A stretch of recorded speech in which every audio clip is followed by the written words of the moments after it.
کہ کوئی FIA سے لے کے یعنی FBI سے لے کے جناب ان کی انٹیلیجنس ایجنسیاں ہیں ان کو تمام کو مائیگرنٹس کے پیچھے لگا دیا گیا ہے، بلکہ یہ کہنا چاہیے جن کو وہ غیر قانونی مائیگرنٹ کہتے ہیں ان کے پیچھے لگا دیا ہے، اور وہ ان کے پیچھے ان کو پکڑنے کے در پہ ہیں اور بہت سے ملکوں کو ڈیپورٹ کر رہے ہیں۔ اور پاکستان کے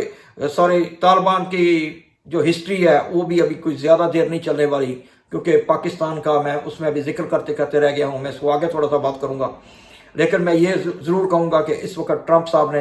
اپنے ترکش کے جو تیر ہیں ان کو چلانا باری باری شروع کر دیا ہے، اور آنے والے دنوں میں ہم دیکھیں گے کہ اب ان کا رخ اسی طرف ہوتا ہے جس طرف کوئی کمزور ہوتا ہے۔ تو اب رخ سمجھے کمزور ممالک جو ہیں وہ آپ کو پتہ ہی ہے وہ کون سے ہیں، وہ یقیناً اب طالبان کی طرف ان کا رخ ہونے والا ہے، کیونکہ افغانستان کا کوئی والی وارث نہیں ہے۔ تو جناب اللہ کے علاوہ کوئی بھی ان ملکوں کا خیال رکھنے والا نہیں ہے۔ پہلے انہوں نے اپنا فرسٹ تیر غزہ کی طرف پھینکا کہ میں غزہ کے لوگوں کو اٹھا کے باہر پھینک دوں گا اور وہاں پہ ایک یاشی کا اڈا یا ایک ریزورٹ بنا دوں گا کہ جہاں پہ دنیا آئے گی اور سیریں کرے گی، اور وہ جو غریب مسکین جن کی وہ زمین ہے اس کے اوپر ہم کھلے عام دعویٰ کرتے ہیں کہ وہ زمین ان کی نہیں ہے، ہماری ہے۔ اب دیکھتے ہیں منافق حرام خور کتنے مسلم ممالک ان کی مدد کرتے ہیں اس پلان میں، اور پھر اپنے آپ کو مسلمان بھی کہلاتے ہیں۔ لیکن ہم اس میں کوئی اچنبے کی بات نہیں ہوگی اگر یہ لوگ ٹرمپ کا ساتھ دیں گے، کیونکہ بہت سے لوگوں نے جو اپنے آپ کو مسلمان کہتے تھے انہوں نے یزید کا بھی ساتھ دیا تھا۔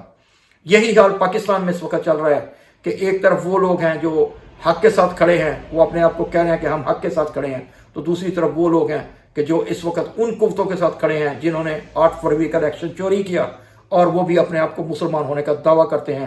تو جناب آگے دیکھتے ہیں کیا ہو رہا ہے۔ بس ہم اس میں کبھی نہیں بھولیں کہ اس میں ابھی بہت سے ممالک جو ہیں وہ امریکہ پریزیڈنٹ کے خلاف بھی کھڑے ہو گئے ہیں، جن میں چائنا، کینیڈا، برکس کے بہت سے ممالک ہیں۔ اب دیکھتے ہیں وہ ٹرمپ کے اس دباؤ کا کتنی دیر تک مقابلہ کر سکتے ہیں، کیونکہ لگ یہی رہا ہے کہ ٹرمپ اپنے ایجنڈے کے اوپر عمل کرا کے چھوڑے گا، کیونکہ یہ 4 سال بہت سے ملکوں کے لیے، بہت سی قوموں کے لیے آسان ہونے والے نہیں ہیں، کیونکہ اس کی وجہ صرف یہ ہے کہ ہم دیکھ رہے ہیں کہ ٹرمپ صاحب نے جو اپنا نشانہ ہے وہ اسی طرف کرتے ہیں جس طرف ان کو کمزوری نظر آتی ہے۔ اس میں کوئی ملک ہو، کوئی قوم ہو، ان کو اس سے لینا دینا نہیں ہے، وہ اپنا ٹرکش سے تیر نکالے بیٹھے ہوئے ہیں۔ بلکہ انہوں نے یہ جو 4 سال گزارے ہیں اس میں انہوں نے یہی سوچ کے گزارا ہے کہ میں نے اپنے ٹرکش کے سب تیروں کا رخ کس طرف کرنا ہے، اور ان کے مائنڈ میں جو سلوشنز ہیں یا وہ جن کو صحیح سمجھتے ہیں وہ اسی طرف کو جناب رخ کیے بیٹھے ہیں۔ اور آپ کو پتہ ہے امریکہ کی اسٹیبلشمنٹ جتنی مرضی طاقتور ہو، لیکن اندر میں وہ جتنی مرضی پیچ و تاب کھا رہی ہو، لیکن انہوں نے ٹرمپ کا ساتھ دینے کا جو وعدہ کر لیا ہے، اور اب ٹرمپ نے بھی چن کے ان کو کہ جو ٹرمپ کی پالیسیوں کے خلاف لوگ ہیں ان کو نکالنا شروع کر دیا، اور وہاں پہ بھی بہت بڑی چھانٹی شروع ہو گئی ہے۔ لیکن ہماری طرف الٹی گنگا بہہ رہی ہے کہ ہمارے ملک میں جو انصاف دینے والے ادارے ہیں ان کو بھی اس طرح مینج کیا جا رہا ہے کہ وہ بھی جو بھی گورنمنٹ آئے اس وہ 18ویں ترمیم کی طرح 26ویں ترمیم کو بھی لے کے جناب اپنے ساتھ میں گلے میں کسی کی گلٹی باندھنے کی طرح رکھے۔ تو آگے چلتے ہیں۔ وہ کسی نے صحیح کہا تھا کہ وقت کرتا ہے پرورش برسوں، حادثہ کبھی اچانک نہیں ہوتا۔ تو جناب آپ بھی اس وقت کا انتظار کریں کہ جب اس ملک میں خدا نخواستہ کوئی حادثہ رونما ہو جائے اور لوگ پھر دیکھیں کہ ہم نے پہلے کیا سوچا تھا، کیا کیا تھا، پھر تاریخ کا وہی سبق جو ہم سوچتے ہیں وہ کبھی کسی نے نہیں لیا۔ تو گڈ نیوز یہ ہے کہ بنگلہ دیش کے ساتھ تعلقات پھر بحال ہو گئے ہیں، اور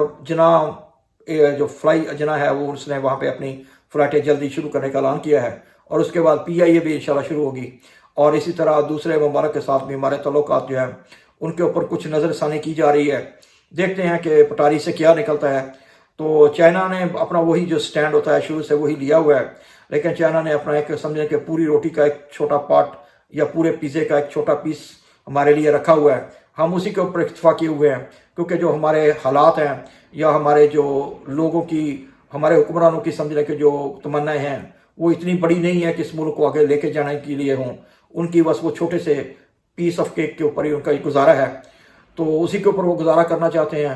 اب دیکھتے ہیں جیسے سعودی عرب کو انہوں نے $1.5 ارب کے پیچھے جو تیل کی ادائیگی ہے انہوں نے ریکارڈ بیچ دیا، یا کتنا حصہ اس کا بیچ دیا۔ ایک ظلم یہ بھی ہے کہ پاکستان کے جو بھی حکمران ہوتے ہیں جب وہ کوئی معاہدے کرتے ہیں تو وہ اپنے عوام کے سامنے لے کے نہیں آتے، یعنی ان میں شفافیت نہیں ہوتی۔ تو اس لیے آپ لوگوں کو اس میں بہت سی نیوز آنے والے دنوں میں ملنے والی ہیں، تو میرے پاس جو بھی انفارمیشن ہوگی جیسے بھی ہوگی میں اپنے تجزیہ کے ساتھ آپ کو جو ہے وہ یقیناً آپ کو دیتا رہوں گا، اور اس وقت کے لیے مجھے اجازت دے دیے. میرے چینل کو لائک کیجیے، سبسکرائب کیجیے. والسلام.